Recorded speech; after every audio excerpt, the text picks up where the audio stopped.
Hey guys, what's going on? It's Ben here. I am back again today doing another video, and the subject of today's video is going to be on Carmelo Anthony, specifically the breaking news that he has just signed with the Portland Trailblazers, and he will now be on a team for hopefully the remainder of the 2019 to 20 season. So, I think how I'm going to start off is reviewing a bit about Carmelo Anthony, his previous stats, what this move means for him, why Portland needs him, and then overall why Portland has been struggling this year as a team. So if we look at Carmelo Anthony's stats from his last stint with the team, last season he played 10 games with the Houston Rockets.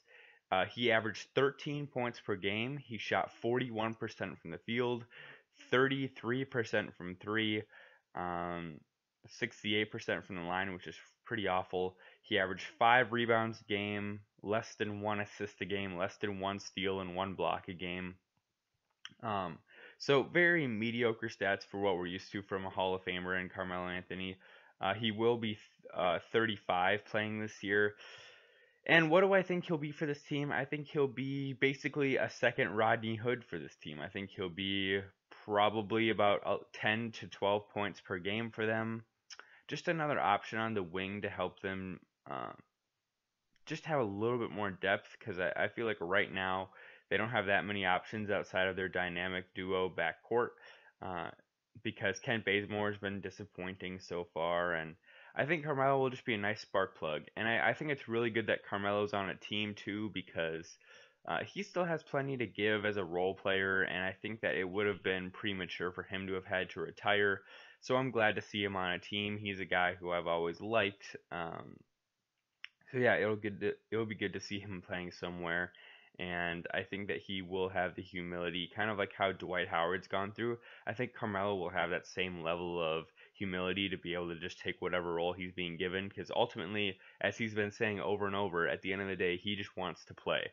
And so he's going to get that opportunity in Portland to be a supporting piece. He'll probably be the third or fourth scoring option after the dynamic duo, and then maybe after Whiteside too, depending on how they use him. So either way, I think it'll be a good fresh start for him, and he can try and contribute to a team that's trying to make the playoffs. Okay, so as for Portland, why do they need him? As I said earlier, they do have Rodney Hood to fill that three spot. They do have Kent Bazemore who can kind of fill that three spot, but he's been pretty disappointing this year. I'll go through Kent Bazemore's stats here. This year, he's playing 24 minutes a night. He's averaging 8 points a game, shooting 36% from the field and 34% from three. So from three, that's really not that bad. But 36% from the field is pretty awful. So that's really not what they want. Other guys at that position, Rodney Hood's played well. Um, let's see here, 12 points per game, shooting 50% from the field and 49% from three. So he's been exactly what they've wanted. Um, and then as far as other wing help, they have Mario Hezonja, who is playing about 22 minutes a night. He's only shooting 32% from the field, though, and 32% from three. So really not giving them what they want. Anthony Tolliver, he is only averaging 3 points a night, shooting 24% from the field, so he's been downright awful. Zach Collins is there, sometimes playing power forward, sometimes playing center, but he has missed all but only 3 games this year, so he's been relatively out the entire season. And so that they could potentially plug in Carmelo Anthony as a starting power forward if they wanted to. So that really gets down to why this team has been struggling. A lot of their supporting pieces have really been underperforming, and even some of their major pieces. Dame has played up to his standards. So far, he's averaging 35 rebounds a game, 7 assists a game, and 1 steal. Shooting really good splits, 48% from the field, 39% from three. But CJ has really been disappointing, and he's been averaging the usual 20 points per game. But from the field, he's only shooting 41%, and from three, he's only shooting 31%. 41%, 31%. And if we look at his stats last year, from the field, he shot 46%, so noticeably higher. And from three, he shot 38%, so 7 percentage points higher. So he was definitely better last year as far as his efficiency so far. And I think another thing that I'm looking at here is that their defense is a bit worse than it was last year. Um, so last year they were 14th in points given up per game. This year, if we look at points given up per game, they are 29th. So that's a considerable drop.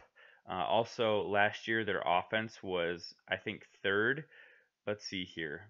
Their offensive rating last year was third in the league, so essentially the third best offense. And this year, their offensive rating is 15th, so basically average. As far as defensive rating, too, last year it was 16th. This year it's 19th. Um, so yeah, those two things combined, the offense being more middle of the pack and the defense going from average to basically one of the worst ones in the league, those two things are combining to make this team a lot, I don't want to say worse, but just a lot more average. And I think that makes sense as far as personnel moves. You know, you lost Al-Farouq Aminu and Mo Harkless, who were two long wing defenders who could play the three or the four, or even some small ball five. You lost both those guys, and essentially you replaced them with Kent Bazemore, who is 6'5", 6'6", and is really naturally a shooting guard, so he can't really fill in that power forward slot. And then besides that, Nurkic is down. You lost Enes Kanter. You brought in Whiteside, who can effectively replace Nurkic, okay. But you were looking for Zach Collins to really take a huge step up and basically plug into what Enes Kanter was last year. And Zach Collins has been injured for almost the entire season so far. So that's really another source of their struggles. Um, and so bringing in Carmelo to fill in that power forward slot makes sense when you think about from last year to this year. Um, Nurkic, Kanter, Aminu, Harkless, and Zach Collins have basically all been missing, and they've been only able to replace those guys with Whiteside uh, and Anthony Tolliver and some Mario Hezonja at power forward. And if you look at those three guys, yes, Whiteside's been a decent fill-in, but you're basically trying to replace. If you take Whiteside as a basically an exact replacement for Nurkic, then you're trying to replace Kanter, Aminu, Harkless, and Collins with basically Hezonja shooting 32% from the field and Tolliver shooting 24% from the field. So it's definitely not working out. So the need for Carmelo is apparent. And the last thing I want to mention here is something that I've always thought, and it's just that not to be harsh or be rude to the Blazers in general, but this is always, and as I say always, I mean the post LaMarcus Aldridge Portland era, aka the Damian Lillard Portland Trailblazer era, has always been significantly, drastically even overrated in my opinion. This is a team that I've never thought was a legit contender. I never thought that they had any chance of getting to the finals or winning a championship. Even last year when they made the Western Conference Finals, I thought it was more a result of basically the Nuggets collapsing rather than the Blazers being that good. And I like Dame, I like CJ, but it's just they really have always needed that third piece to be legit to me, and they've never gone out and gotten it. They've always just sided on the side of continuity is better than star power. Um, and when I look at this team, what I think to myself is, you know, outside of CJ and Dame, there's nobody I'd ever be afraid of. So if you can clamp those two guys down, then you basically have solved the Blazers. And it also doesn't help that they're significantly undersized backcourt. I think Dame's like 6'2", CJ's like 6'1", 6'2". So that really does not help that they're a very small backcourt. And when they go up against teams that maybe have like a 6'3" point guard and a 6'7" shooting guard, they really can struggle sometimes.